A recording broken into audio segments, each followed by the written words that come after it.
Hello, tu aimerais apprendre le machine learning, mais tu sais pas par où commencer. Reste jusqu'à la fin, je t'explique tout.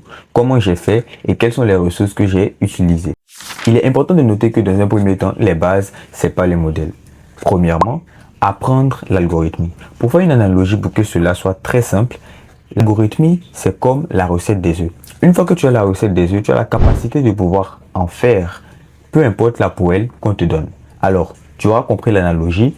La poêle est assimilée à un langage de programmation. Ne te donne pas premièrement à apprendre un langage de programmation. Je pense que c'est peine perdue, mais concentre-toi sur la manière de penser, la logique, et les langages de programmation viendront juste après.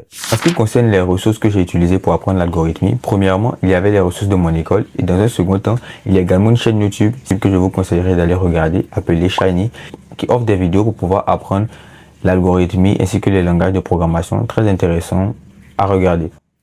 Deuxième étape, apprendre les mathématiques. Les mathématiques sont le socle pour toute personne qui vise à apprendre le machine learning.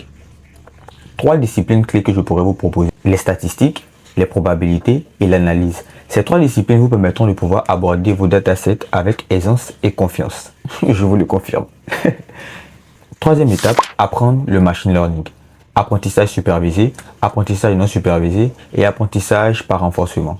En ce qui concerne les ressources que j'ai utilisées pour apprendre le machine learning, premièrement, il y a les ressources de mon école, bien évidemment. Et dans un second temps, il y a une merveilleuse chaîne YouTube que je vous conseille d'aller regarder, Machine Learn IA, qui a une playlist de comment apprendre le machine learning et qui est très intéressante et que je vous recommande. Quatrième étape, pratiquer et concrétiser chaque connaissance que vous apprenez par des projets. C'est très bien de pouvoir apprendre la théorie, mais c'est encore mieux de pouvoir pratiquer. Sur ce, je vous dis à bientôt.